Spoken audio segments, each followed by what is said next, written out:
Hey everybody, it's Julian. I'd like to read you a bedtime story. Now, my boys think they're a little too old right now for bedtime stories, but I don't think you're ever too old for bedtime stories, do you? I'd like to read you one of my favorites. It's The LORAX by Dr. Suess. Let's find out.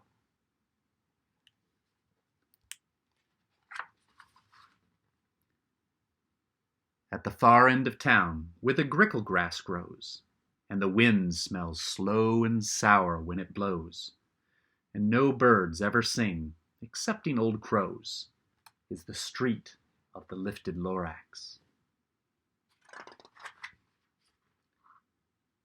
And deep in the grickle grass, some people say, if you look deep enough, you can still see today where the LORAX once stood just as long as it could before somebody lifted the LORAX away. What was the LORAX, and why was it there? And why was it lifted and taken somewhere? From the far end of town where the grickle grass grows? The old Onceler still lives here. Ask him. He knows. You won't see the Onceler. Don't knock on his door. He stays in his lurkum on top of his store. He lurks in his lurkum, cold under the roof, where he makes his own clothes out of muffered moof. And on special dank midnights in August, he peeks out of the shutter, and sometimes he speaks, and tells how the LORAX was lifted away. He'll tell you, perhaps, if you're willing to pay. On the end of a rope, he lets down a tin pail, and you have to toss in 15 cents and a nail, and the shell of a great-great-great-grandfather snail.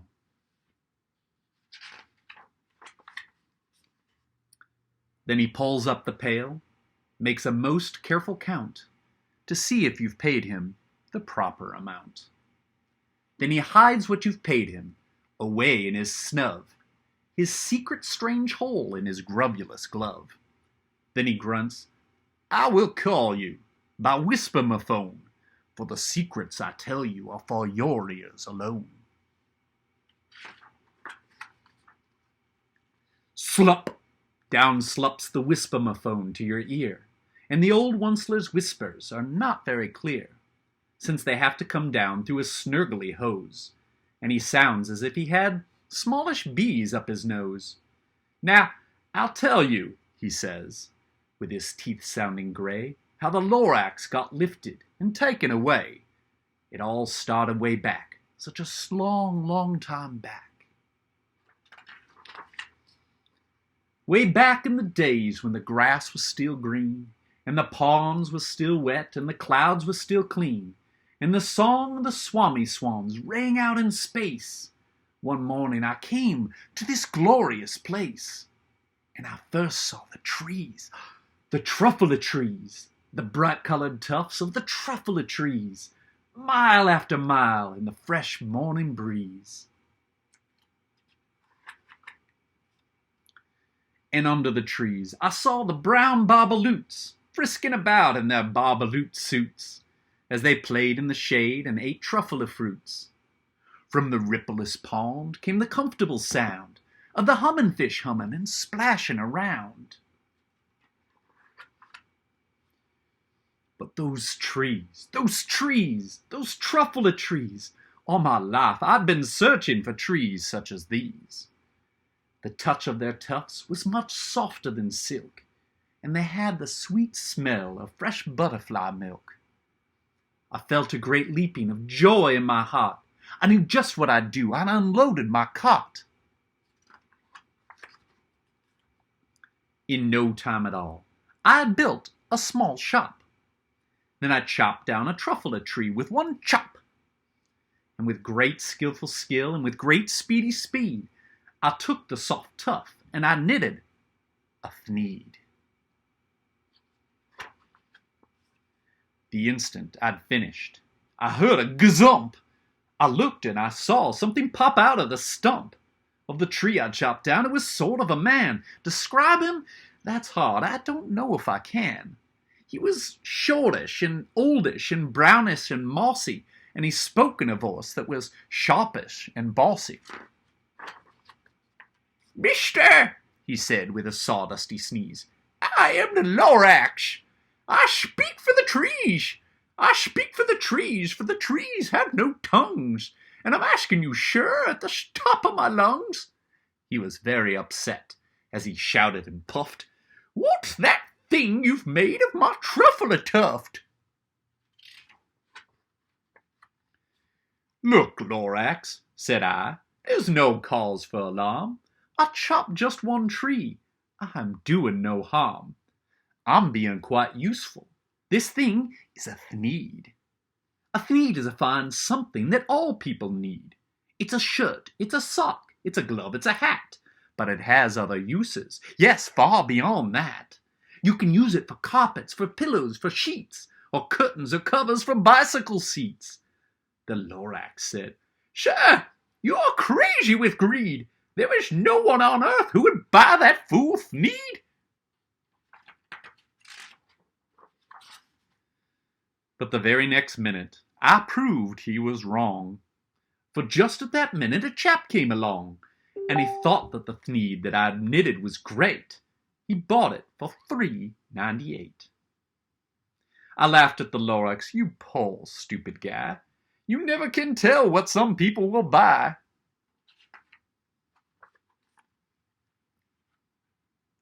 "I repeat," cried the LORAX, "I speak for the trees."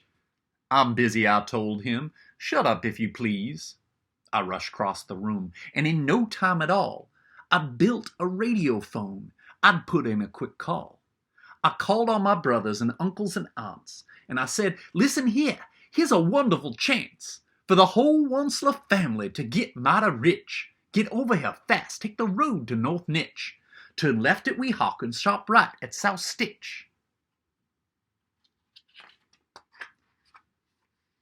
And in no time at all, in the factory I'd built, the whole Wonsler family was working full tilt. They were all knitting thneeds, just as busy as bees, to the sound of the chopping of truffle trees. Then, oh baby then, how my business did grow. Now chopping one tree at a time was too slow, so I quickly invented my super axe hacker, which whacked off 4 truffle trees with one smacker. We are making the thneeds 4 times fast as before, and that LORAX, he didn't show up anymore.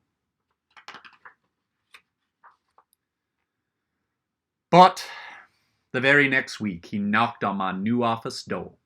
He snapped, "I am the LORAX, and I speak for the trees, which you seem to be chopping as fast as you please. But I'm also in charge of the brown barbaloots, who played in the shade in their barbaloot suits, and happily lived eating truffle fruits. Now, thanks to your hacking my trees to the ground, there's not enough truffle fruit to go round, and my poor barbaloots are all getting the crummies, because they have gas and no food in their tummies.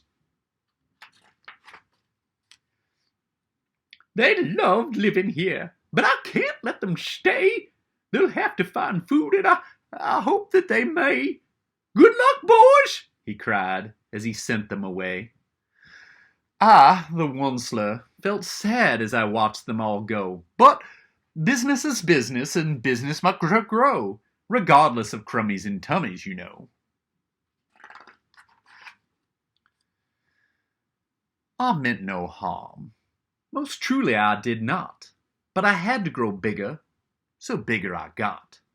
I biggered my factory, I biggered my roads, I biggered my wagons, I biggered my loads. Of the thneeds I shipped out, I was shipping them forth, to the south, to the east, to the west, to the north. I went right on biggering, selling more thneeds. I biggered my money, which everyone needs. Then he came back. I was fixing some pipes when that old nuisance LORAX came back with more gripes. "I am the LORAX," he coughed as he whiffed. He sneezed and he snuffled, he snargled, he sniffed. "Wonsler," he cried with a cruffless croak, Onceler, you're making such smogulous smoke. My poor swanny swans, they can't sing a note. No one can sing who has smog in their throat. And so, said the Lorax, please pardon my cough. They cannot live here, so I'm sending them off. Where will they go? I don't hopefully know. They may have to fly for a month or a year to escape from the smog you've smogged up around here.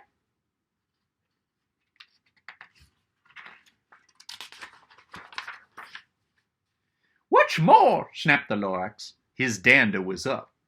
Let me say a few words about glup-diddy-glup.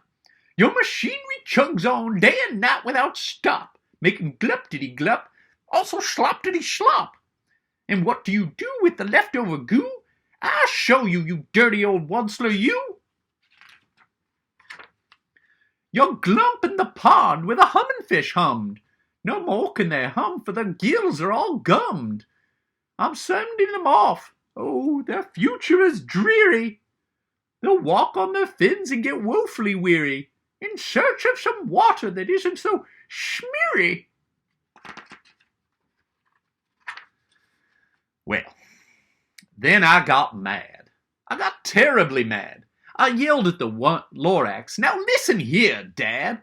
All you do is yap and say bad, bad, bad, bad. Well, I have my rights, sir, and I'm telling you, I intend to go on doing just what I do.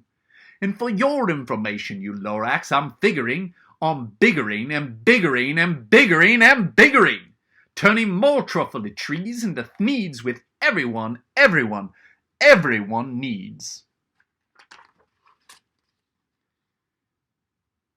And at that very moment, we heard a loud whack. From outside in the fields came a sickening smack of an axe on a tree. Then we heard the tree fall, the very last truffle tree of them all.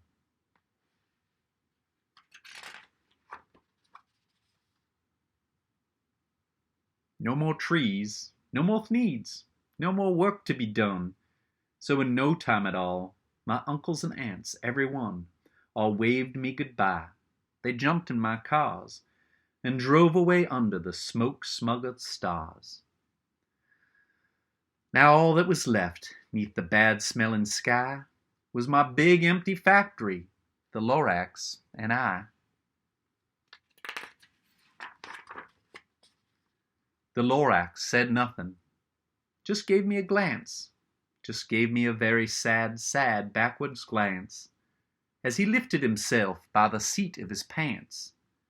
And I'll never forget the grim look on his face when he hoisted himself and took leave of this place, through a hole in the smog without leaving a trace.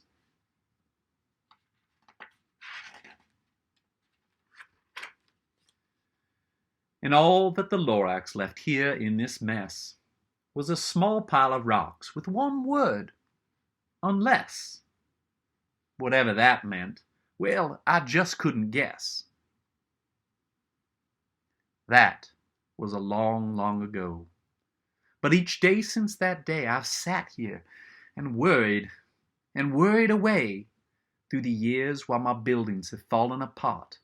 I've worried about it with all of my heart. But now, said the Onceler, now that you're here, the word of the Lorax seems perfectly clear. Unless someone like you cares a whole awful lot, nothing is going to get better. It's not. So, catch, said the Onceler. He let something fall. It's a truffle tree. It's the last one of all. You're in charge of the last of the truffle seeds, and truffle trees are what everyone needs. Plant a new truffle tree. Treat it with care. Give it clean water and feed it fresh air. Grow a forest. Protect it from axes that hack. Then the Lorax and all of his friends may come back. Good night.